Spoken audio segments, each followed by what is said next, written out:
भगवान शिव का दक्ष को अपनी भक्त वत्सलता, ज्ञानी भक्ति की श्रेष्ठता तथा तीनों देवताओं की एकता बताना, दक्ष का अपने यज्ञ को पूर्ण करना, सब देवता आदि का अपने अपने स्थान को जाना, सती खंड का उपसंहार और महात्म्य।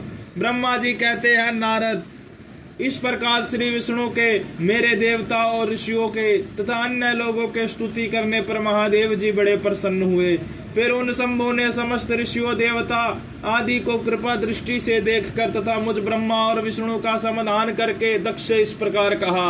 महादेव जी बोले, प्रजापति दक्ष, मैं जो कुछ कहता हूँ सुनो। मैं तुम पर प्रसन्न हूँ। यद्यपि मैं सबका ईश्वर और स्वतंत्र हूँ, तो भी सदा ही अपने भक्तों के अधीन रहता हूँ। 4 प्रकार के पुण्यात्मा पुरुष मेरा भजन करते हैं। दक्ष प्रजापति उन चारों भक्तों में पूर्व की अपेक्षा उत्तरोत्तर श्रेष्ठ है। उनमें पहला आर्त, दूसरा जिज्ञासु, तीसरा अर्थार्थी और चौथा ज्ञानी है। पहले के 3 और सामान्य श्रेणी के भक्त है, किंतु चौथा का अपना विशेष महत्व है। उन सब भक्तों में चौथा ज्ञानी ही मुझे अधिक प्रिय है। वह मेरा रूप माना गया है, उससे बढ़कर दूसरा कोई मुझे प्रिय नहीं है। यह मैं सत्य सत्य कहता हूँ। मैं आत्मज्ञ हूँ। वेद वेदांत के पारगामी विद्वान ज्ञान के द्वारा मुझे जान सकते हैं। जिनकी बुद्धि मंद है, वे ही ज्ञान के बिना मुझे पाने का प्रयत्न करते हैं। कर्म के अधीन हुए मूढ़ मानव मुझे वेद यज्ञ दान और तपस्या द्वारा भी कभी नहीं पा सकते। अतः दक्ष, आज से तुम बुद्धि के द्वारा मुझ परमेश्वर को जानकर ज्ञान का आश्रय ले समाहित चित्त होकर कर्म करो। प्रजापति, तुम उत्तम बुद्धि के द्वारा मेरी दूसरी बात भी सुनो। मैं अपने सगुण स्वरूप के विषय में भी इस गोपनीय रहस्य को धर्म की दृष्टि से तुम्हारे सामने प्रकट करता हूँ। जगत का परम कारण रूप मैं ही ब्रह्म और विष्णु हूँ। मैं सबका आत्मा, ईश्वर और साक्षी हूँ। स्वयं प्रकाश तथा निर्वेश शेष हूँ। मुने, अपनी त्रिगुणात्मिका माया को स्वीकार करके मैं ही जगत की सृष्टि, पालन और संहार करता हूँ। उन क्रियाओं के अनुरूप ब्रह्मा, विष्णु और रुद्र नाम धारण करता हूँ। उस अद्वितीय भेद रहित केवल विशुद्ध मुझ पर ब्रह्मा परमात्मा में ही अज्ञानी पुरुष ब्रह्मा, ईश्वर तथा अन्य समस्त जीवों को भिन्न रूप से देखता है।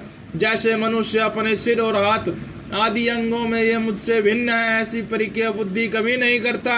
उसी तरह मेरा भक्त प्राणी मात्र में मुझसे भिन्नता नहीं देखता।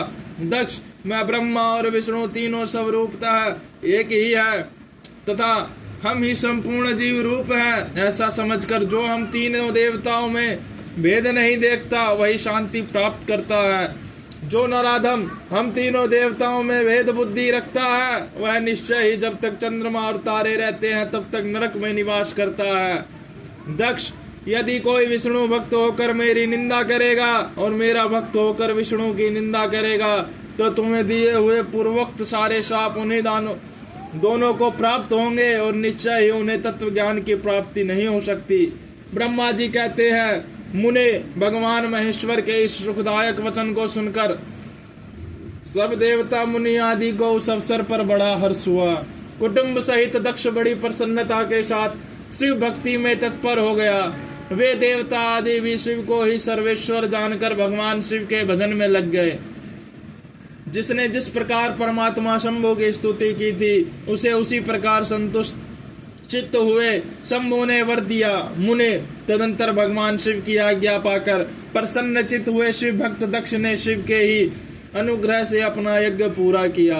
उन्होंने देवताओं को तो यज्ञ भाग दिए ही, शिव को भी पूर्ण भाग दिया, साथ ही ब्राह्मणों को दान दिया। इस तरह उन्हें शंभु का अनुग्रह प्राप्त हुआ। इस प्रकार महादेव जी के उस महान कर्म का विधि पूर्वक वर्णन किया गया। प्रजापति के ऋषित्वजों के सहयोग से उस यज्ञ कर्म को विधिवत समाप्त किया। मुनीश्वर इस प्रकार पर ब्रह्म समरूप शंकर के प्रसाद से वह दक्ष का यज्ञ पूरा हुआ। तदंतर सब देवता और ऋषि संतुष्ट हो भगवान शिव के यश का वर्णन करते हुए अपने अपने स्थान को चले गए। दूसरे लोग भी उस समय वहां से सुखपूर्वक विदा हो गए। मैं और श्री विष्णु भी अत्यंत प्रसन्न हो गए। भगवान शिव के सर्व मंगलदायक श्रेयस का निरंतर गान करते हुए अपने अपने स्थान को सानंद चले आए। सत्पुरुषों के आश्रयभूत महादेव जी भी दक्ष से सम्मानित हो प्रीति और प्रसन्नता के साथ गणों सहित अपने निवास स्थान कैलाश पर्वत को चले गए। अपने पर्वत पर आकर शंभु ने अपनी प्रिय सती का स्मरण किया और प्रधान गणों से उनकी कथा कही।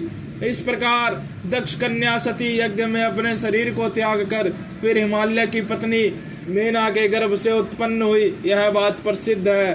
फिर वहां तपस्या करके गौरी शिवा ने भगवान शिव का पति रूप में वरण किया। वे उनके वामांग में स्थान पाकर अद्भुत लीलाएं करने लगी। नारद, इस तरह मैंने तुमसे सती के परम अद्भुत दिव्य चरित्र का वर्णन किया, जो भोग और मोक्ष को देने वाला तथा संपूर्ण कामनाओं को पूर्ण करने वाला है। यह उपाख्यान पाप को दूर करने वाला, पवित्र एवं परम पावन है। स्वर्ग यश तथा आयु को देने वाला तथा पुत्र रूप फल प्रदान करने वाला है। तात जो भक्तिमान पुरुष भक्ति भाव से लोगों को यह कथा सुनाता है और वह इस लोक में संपूर्ण कर्मों का फल पाकर परलोक में परम गति को प्राप्त होता है। रुद्र संहिता का सती खंड संपूर्ण। हर हर हर महादेव।